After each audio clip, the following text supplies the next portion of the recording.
दुआ ज़हरा के वालिदैन के साथ ज्यादती नहीं है, बल्कि पूरे पाकिस्तान के वालिदैन के साथ ज्यादती है, पूरी पाकिस्तान की बेटियों के साथ ज्यादती है।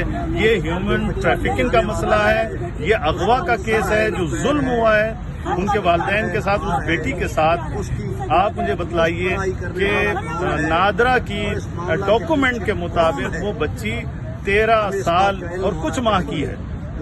13 साल कुछ माह की बच्ची, क्या कोर्ट को ये बात नजर नहीं आती, मजिस्ट्रेट को ये बात नजर नहीं आती?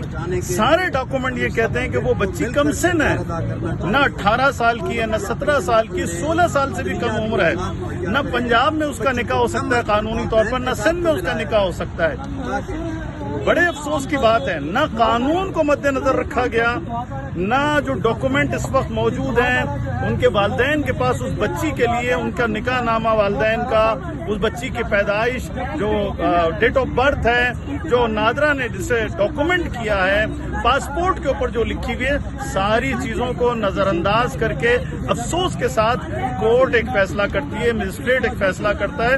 और फिर सबसे बड़ी बात ये कि दुआ ज़हरा को उसके वालिदैन से मिलने की इजाजत नहीं है। मुझे बताएं कि पाकिस्तान का कौन सा ऐसा कानून है जिसके तहत वालिदैन को अपनी बच्ची से मिलने की इजाजत नहीं है?